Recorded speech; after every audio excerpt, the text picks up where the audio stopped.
Greetings and great risings. I'm Gina Piccolina. If you've watched my videos before, I'm so glad you're back. And if this is your first time watching, hi.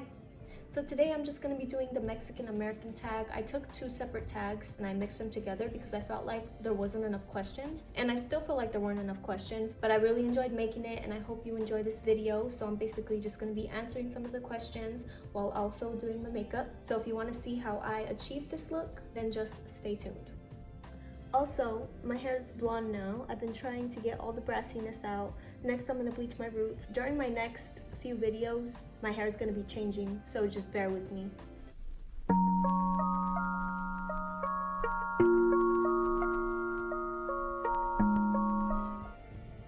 So the first question is, what ethnicity are you?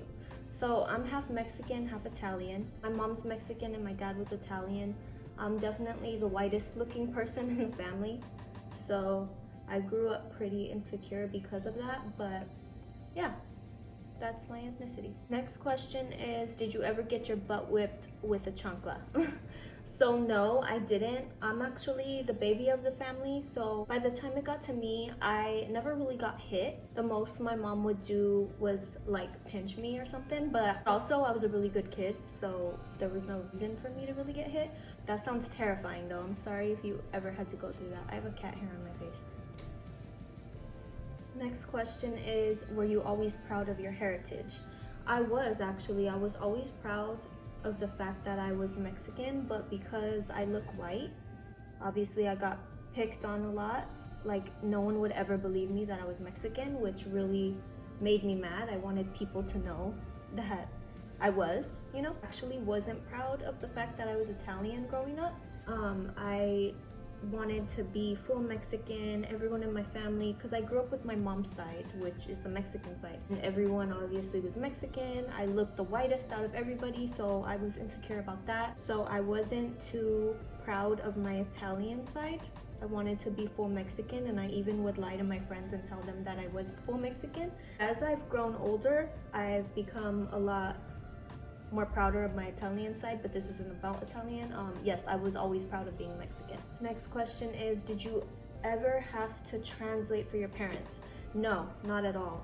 My mom, well, her first language was Spanish, and my dad actually grew up speaking Spanish too. So yes, my Italian father, not only did he speak Italian, but he also spoke Spanish along with 5 other languages. But yeah, so my mom and dad, they were both translators for the courts. So anyone that spoke Spanish, my mom would basically interpret it for the judge who didn't speak Spanish. So she would translate Spanish to English. She knows basically every word in English and every word in Spanish. So I never had to translate for them. Not that I could. I don't speak Spanish fluently. I know.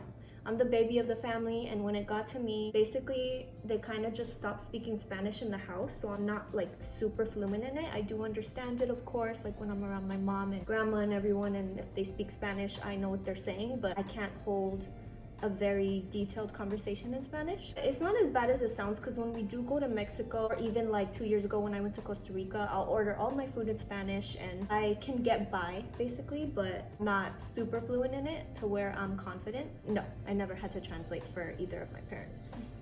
I guess I just kind of answered the next question, which was, can you speak your language? So my bad. Next question after that is, do you put your pots and pans in the oven? Of course. Not only do I store things in the oven, I mean, it's extra storage space, but growing up, we stored stuff in the dishwasher, and at my last apartment, obviously dishwasher was major storage for me. So of course, I mean, anywhere that's out of sight that has space and that's hidden, of course I use it as storage. Next question is, what is your favorite thing about being Mexican? So my favorite thing will probably be traditions and the food. Tamalada, where we make tamales for Christmas and my whole extended family gets together. Next question is, do you put your beans in the butter container? No, I don't. Growing up, obviously, my grandma and my mom did that. I would. Did your parents ever lie about your age to get a cheaper price? Of course. I remember all the time my dad would take me, when he took me to Disneyland, he lied about my age, and I remember tugging on his shirt like, Daddy, but I'm this age. And then he just like looked at me and was like, shh, and then winked. And then other than that, he did that when we would go out to eat. And of course, my mom did that all the time too.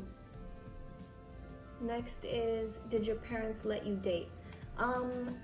Yes, my mom, like I said, I grew up with my mom in my mom's house. And yeah, I was allowed to date, but of course, like if my boyfriend came over, the door always had to be open. And so I was never allowed to have my door closed when my boyfriend was over. And I was only allowed to go to his house after my mom called his grandma and spoke to her and made sure that she was going to be with us the entire time, which was pretty embarrassing. But luckily his grandma was really strict too, so she would also embarrass him as well. I was allowed to date, just always had to keep the door open if my boyfriend was over. I was never allowed, like even if me and my boyfriend wanted to go to the mall, I was never allowed to go with him alone, so my niece would always have to come with me. And my niece is the same age as me, so it's not like a little baby was walking around with us. My niece was actually in high school with us, so she would always have to come to the mall with us and wherever else we went. But as I got older and became like a senior and stuff, I was able to actually go out to dinner with him by ourselves. Things got a little bit easier, but definitely when we first started dating, I think I was a sophomore. And yeah, my mom was really strict. I'm gonna really quick do my brows and eyeliner and I guess my lips off of camera just because I can't really talk when I'm doing those things, and then I'll answer the 2 last remaining questions. Also real quick, look at these lashes that I ordered from my friend's shop. The shop is called Meg Lash and it's on Instagram. Look how cute they are. So this is what the packaging looks like. These are what the lashes look like. So I don't ever wear lashes that are this dramatic, but I thought they were so cute and I had to help support my friend's small business. These ones are called Valley Girl. Yeah, she's on Instagram at Meg_Lash. So this cute little butterfly necklace I also got from her shop because it was just so adorable. So yeah, go check her out. And I'm gonna attempt to put these on. Be right back. All right, I'm back. I got my brows, lashes, liner, lips, and I added some faux freckles as well. So these lashes are very dramatic. I actually do like them. I probably should have cut them, but I wanted to see how they looked in their natural state. They're really pretty and dramatic. All right, so let's finish the other 2 questions. The next one was, what dish did your parents overmake? So definitely growing up, it was arroz con leche, which is to this day still my favorite meal of all time, especially for breakfast. Growing up, I had that every single morning. My mom would make arroz con leche for me, and if my cousins were over, my mom would make it for all of us. It's so good. If you're Mexican and you're watching this, I'm sure you know what arroz con leche is, but basically it's like rice in milk with some sugar or honey.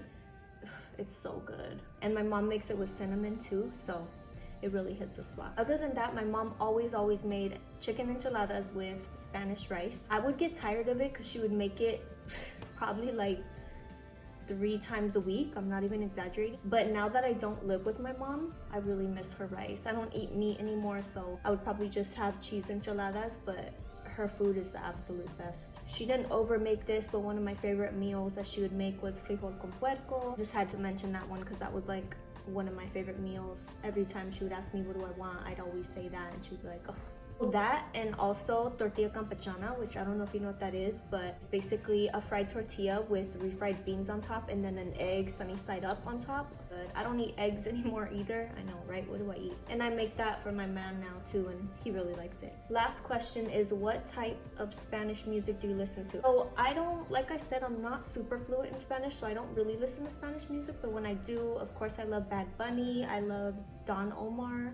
I've listened to him a few times. His song Dirty Love is one of my favorites with this girl Natalie, and that's all in Spanish as well. I remember being in Zacatecas with my family, and that was the first time, I think I was like 13 or 14, but that was the first time that I ever heard of Enrique Iglesias. Obviously I was in Mexico, so his song came on. It's called Dímelo, and it was all in Spanish. Obviously there's an English version now too, but I heard it all in Spanish, fell in love with it. Me and my nieces were there in Jalpa, in the town Jalpa, and we saw it come on the TV and we were just like, oh my god, we started getting down to that song. All right, so that completes the Mexican American tag / get ready with me. Thank you so much if you watched this video all the way through. I'm a very small YouTuber, so any subscription to my channel means the absolute world to me. If you are subscribed to me, then I'm obsessed with you, I'm praying for you, and I love you so much, and I'm very grateful for your support, so thank you for that. I hope you have a wonderful rest of your day, and I hope to see you in my next video. Bye.